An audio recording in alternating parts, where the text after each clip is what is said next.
Welcome. Today we're beginning a rigorous examination into the uh, the foundational history of one of the world's great sports powerhouses, Adidas. It's a fascinating story. It really is, and it's a story that's centered entirely on the life and the relentless drive of its founder, Adolf "Adi" Dassler. An inventor, a cobbler, a businessman. Absolutely. Mm. And his journey was tragically, you could say, inseparable from the rise of Nazi Germany and a family conflict so severe it literally spawned a corporate empire and its fiercest rival. It's a history that often gets simplified, doesn't it? But the nuances are what really matter here. I agree. We aren't just tracing the origins of a shoe brand. We're witnessing how intense personal conflict, ambition, and geopolitical necessity can converge to drive this monumental global enterprise. And Adi Dassler himself, who lived from 1900 to 1978, he was a pragmatic man. He was focused entirely on performance. Completely. And by the time of his death, the enterprise he built, Adidas, was just staggering in its scale. We're talking about 17 factories globally, generating annual sales that had surpassed 1 billion Deutschmarks. That scale is almost impossible to reconcile with the company's humble and frankly precarious beginnings. So our mission today is to thoroughly chart Adi Dassler's path. Right. We're going from post-World War I Germany, where just surviving day-to-day was a challenge, through the moral and strategic complexities of the Nazi era, the utter destruction caused by the family feud, and then finally to global dominance, driven by one of the greatest technological upsets in sporting history. And we really have to emphasize this point. This is fundamentally the saga of two brothers, Adi and Rudolf Dassler. Yes, the two brothers. They started together, but their animosity became so corrosive, so profound, that the only path forward for both of them was separation. A complete split. And that separation resulted in the birth of Adidas, and directly across the river in their hometown, its eternal competitor, Puma. Global success truly emerged from the harsh, fractured realities of their rivalry and the post-war landscape. So let's unpack that initial stage, because it requires really setting the scene in the early 1920s. Germany was just reeling from its defeat in the Great War. The economy was shattered. Hyperinflation was rampant. And starting any business, let alone one that relied on raw materials for manufacturing, was an act of extreme ingenuity. And that's where Adi started, simply repairing shoes to make ends meet in his mother's washroom. The word ingenuity is precisely right, particularly when we talk about material shortages.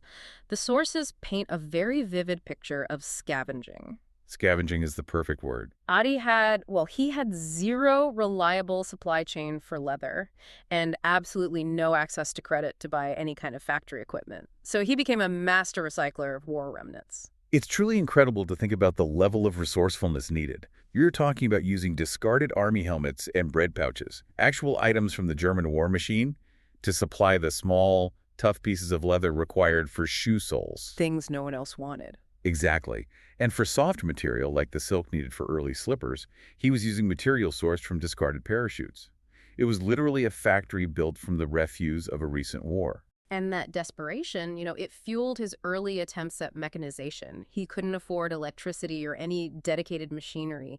The sources describe this fascinating, almost Rube Goldberg-esque rigged system he developed. That's amazing. He needed to power a leather milling machine, so he connected it via belts to a mounted stationary bicycle. I just can't get over that image. His first official employee literally had to use pedal power to run the production line.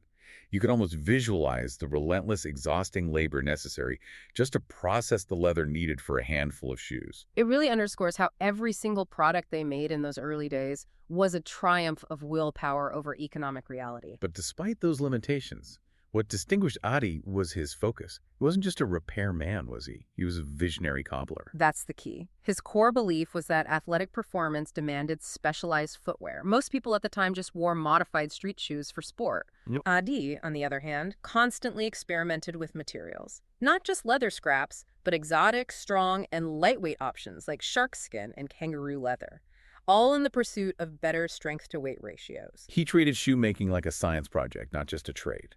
That's why his widow, Kate Dassler, later captured his obsession so perfectly.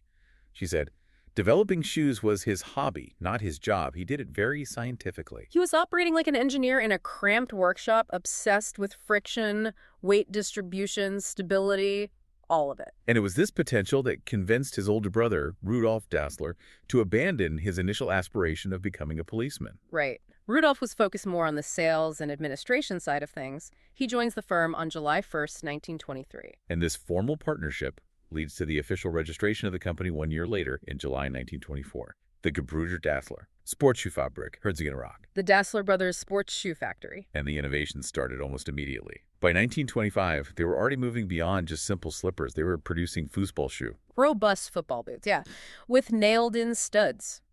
And also specialized track shoes with hand-forged spikes, often crafted by a local smithy, a man named Fritz Slein. These were revolutionary for the time. They really were.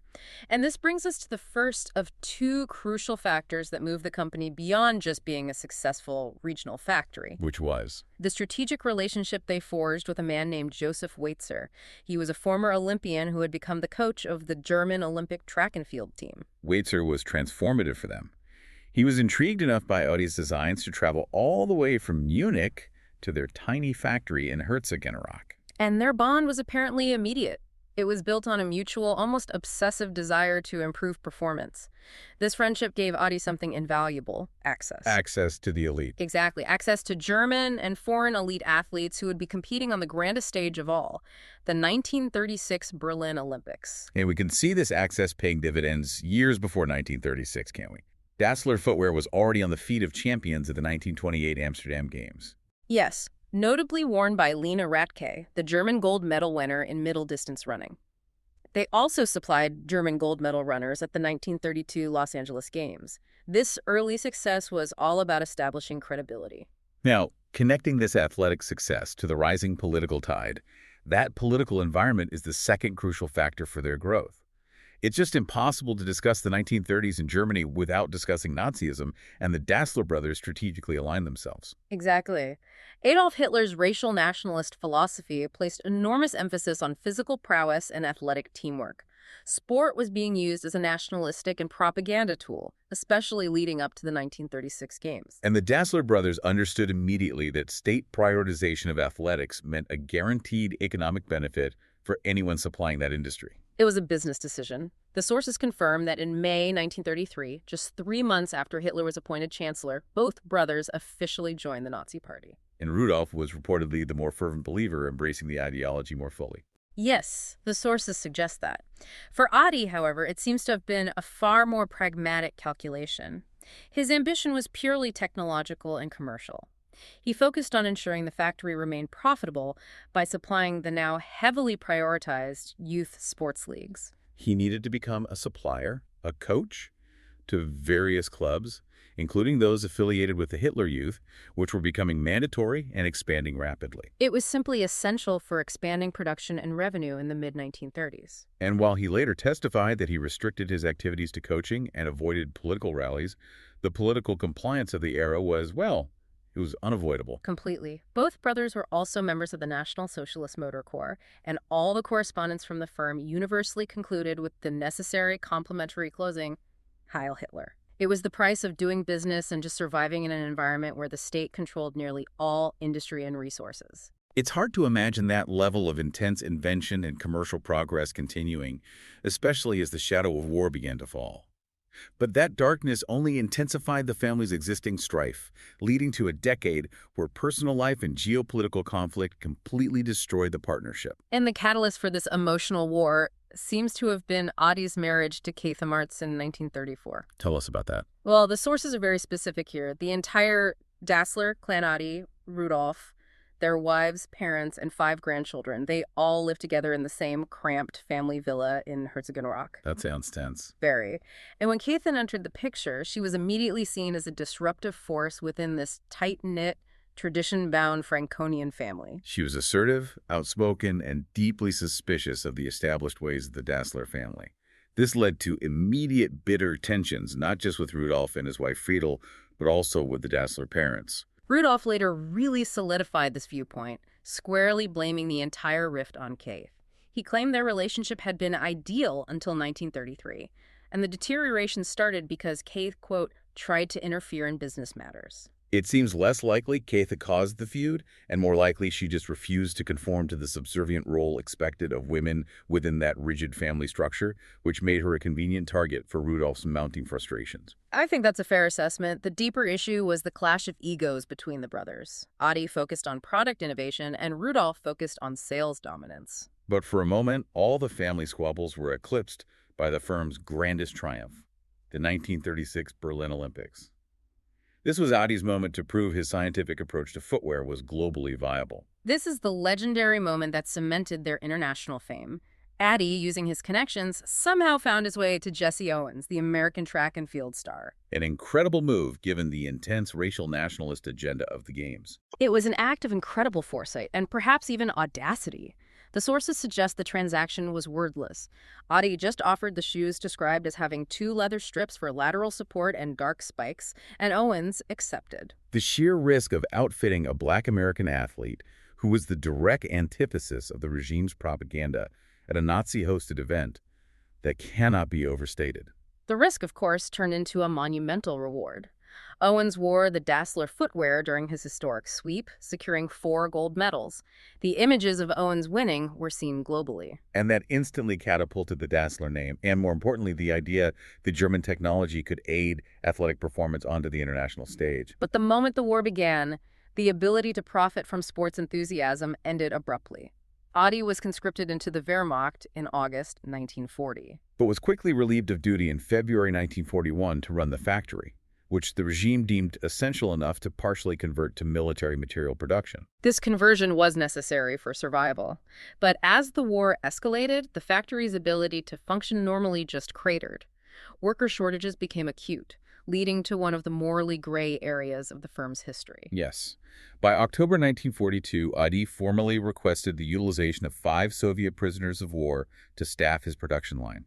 Then came the final brutal transformation in 1943 as the Reich initiated the Totaler Krieg, or Total War campaign, demanding maximum industrial output for military purposes. To protect the factory from Allied air raids, by disguising its true function, the shoemaking equipment was replaced entirely by spot welding machines. The Dassler factory was now producing Panzerschrecks. These were shoulder-fired anti-tank rocket launchers, a critical weapon for the German infantry late in the war. The complexity involved in shifting from making specialized leather footwear to manufacturing precision anti-tank weaponry.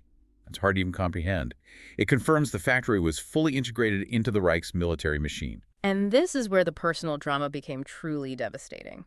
Rudolf was absolutely enraged that Adi had been released from the Wehrmacht to manage the factory, while he, Rudolf, was forced to serve again, despite being the older brother. He viewed this as a personal slight, didn't he?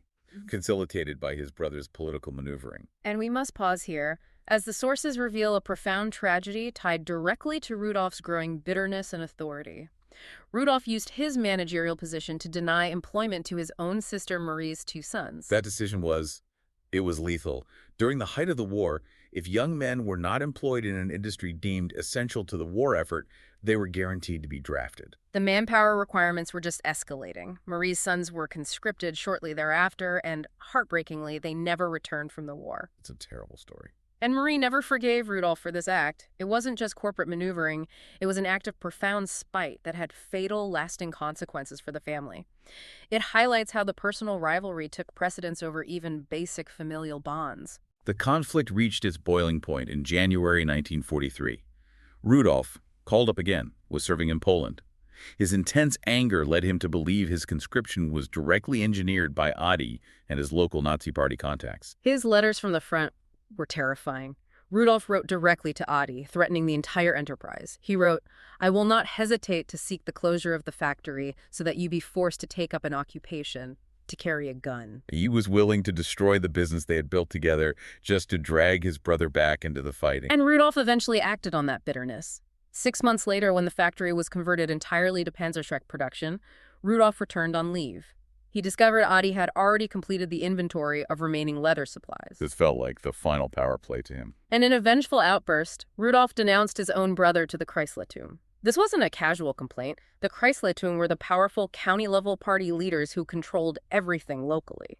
Denouncing someone to them, especially for potentially mismanaging vital war materials, could lead to immediate political investigation, arrest, maybe even execution. Case later described how, following this denunciation, Adion was treated in the most demeaning manner by local party officials. The level of familial hatred had just become existential. And as the war reached its conclusion, Rudolf fled his unit in Poland in January 1945, securing a medical certificate claiming military incapacity due to a frozen foot. But history wasn't done with him yet. The day after their father, Christoph Dassler's funeral on April 4th, 1945, Rudolf was arrested by the Gestapo in Nuremberg. He was imprisoned, likely for desertion or unauthorized leave, and remained incarcerated until the Allied liberation in early May. Meanwhile, back in Herzegovina, American troops were advancing. They paused right outside the Dassler factory, which they identified as a potential military target because of the Panzerschreck production. And it was Keith, showing incredible bravery, who successfully approached the troops.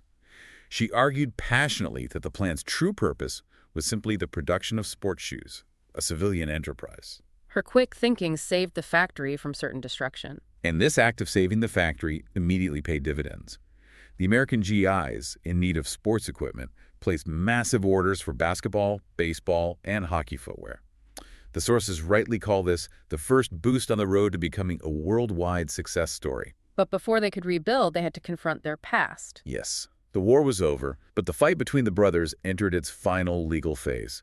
The complex process of denazification mandated by the Allied occupation authorities. This process was the final hammer blow that formalized the end of their partnership. And Rudolf faced the most immediate consequences. In July 1945, he was arrested by American authorities on suspicion of having worked for the Sicherheitsdienst, the SD, the intelligence and secret service of the SS.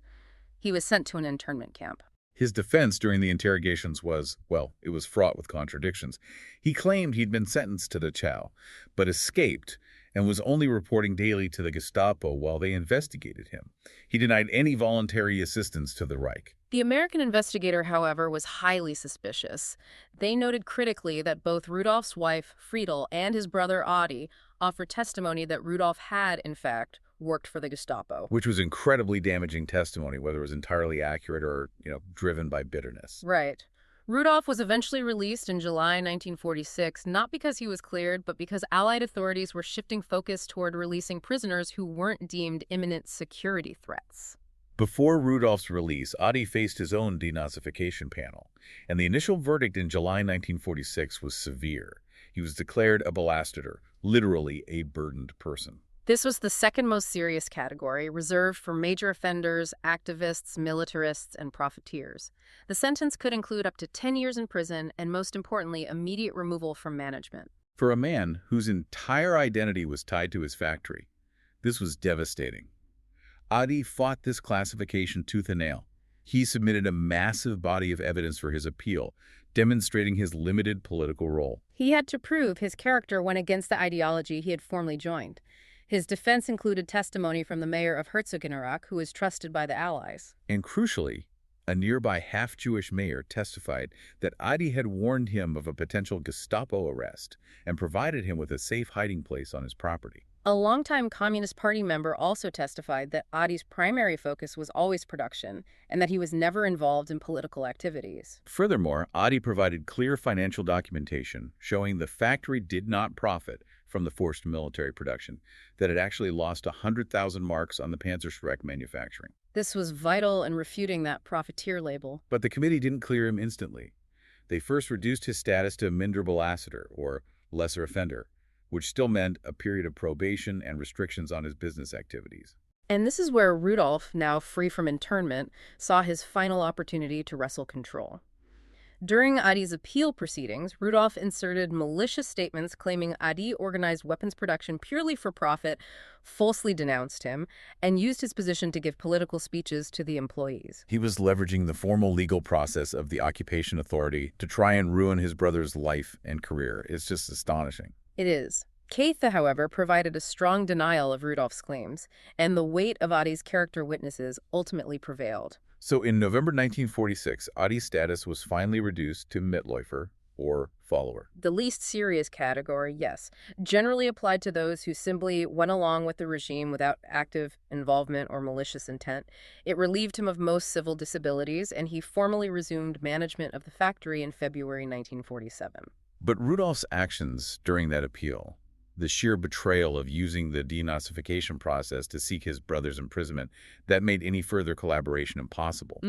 This was the point of no return. The division of assets was inevitable, and it permanently cleaved the entire family. Sister Marie, who had never recovered from the loss of her sons, sided firmly with Adi and Katha.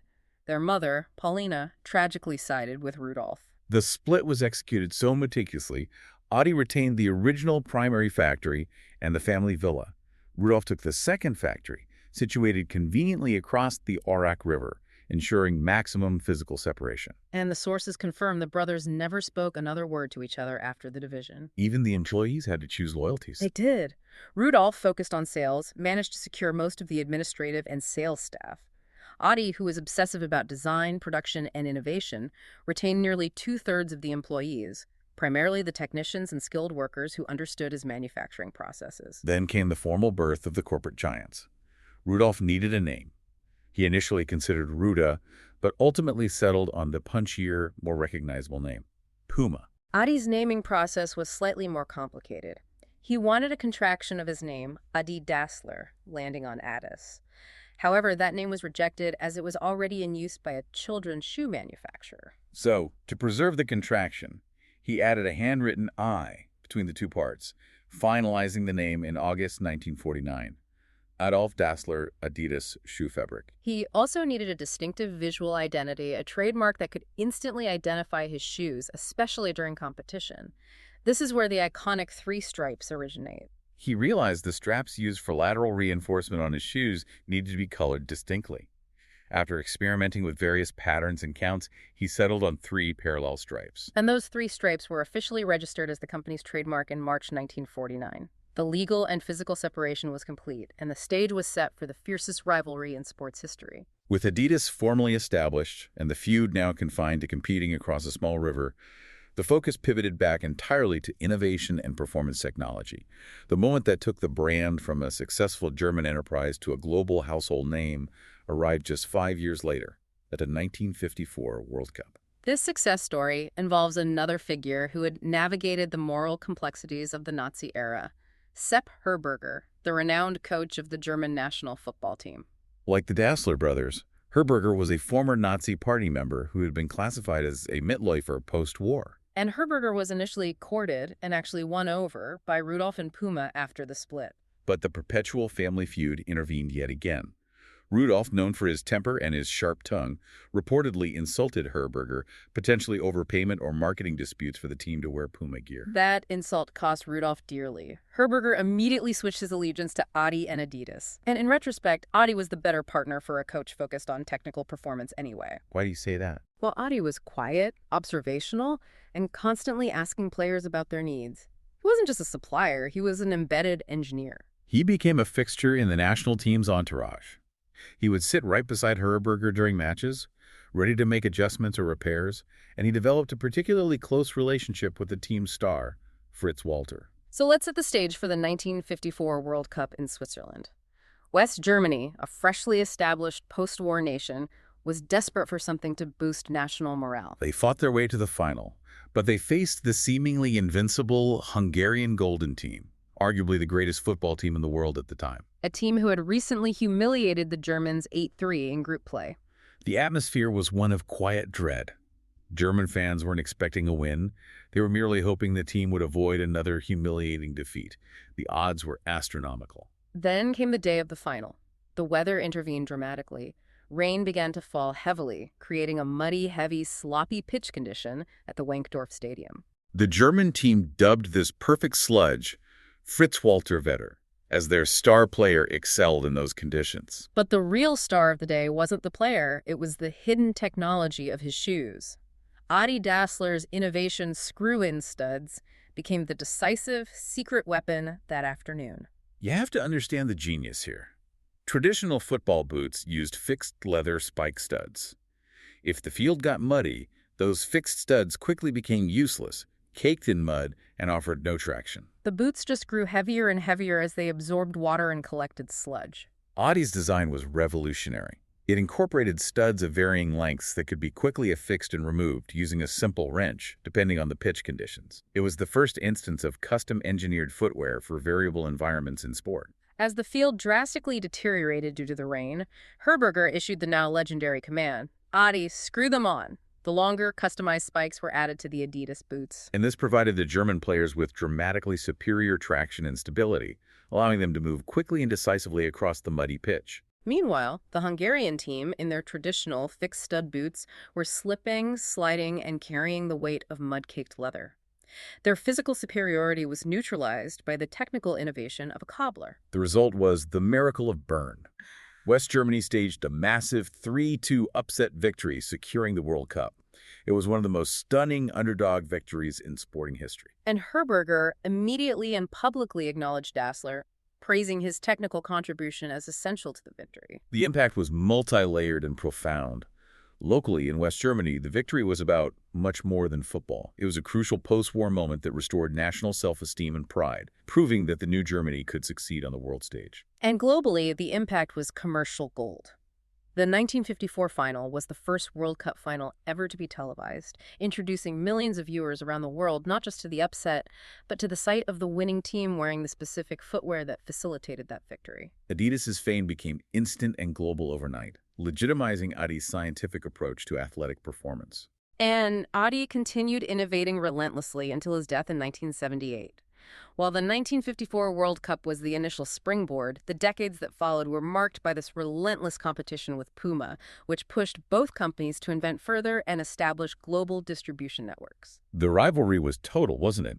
It even extended to personal contracts with athletes, often forbidding them from associating with the rival brand. Oh, completely. Adi and his son, Horst Dassler, who later founded the arena swimming equipment brand, built Adidas into a multinational powerhouse, constantly acquiring intellectual property and dominating major sporting events, all while Rudolf and Puma shadowed their every move. Adi died of heart failure in 1978, leaving the company in the hands of Keith and Horst. It remained a family enterprise, managing global growth and surviving the intense competitive pressure from Puma until Horst's untimely death in 1987. The company remained family-owned until its IPO in 1995, marking a formal end to the tight-knit, although often dysfunctional, family control that had defined its history for decades. The Dassler family's direct involvement in the management of Adidas finally ended in 2018. If we look at this entire trajectory, from scavenging leather, from WWI helmets, to equipping World Cup champions with customized technology, the story of Adi Dassler really reminds us that even the most innovative global brands are products of intense, messy, and often tragic historical forces. That's the powerful perspective we want to leave you with today. This global sports enterprise, built on technological superiority and the unwavering focus on athletic performance, emerged directly from the rubble of post-war Germany and a bitter family rivalry that was so consuming separation was the only viable path to corporate survival for both brothers. The tragedy of the family fracture and the subsequent need for commercial one-upmanship fueled decades of innovation. It's a stunning example of how conflict, when contained to the competitive sphere, can spur unprecedented success. It really is. Thank you for joining us for this thorough examination of the source material. What's fascinating here is thinking about the sheer technical leap required for the screw-in studs to work. It wasn't just a gimmick, it was a carefully managed secret weapon that capitalized on predictable variables like weather and terrain. It proves that invention, even in the most basic industries, is often the ultimate strategic advantage. Thanks for listening.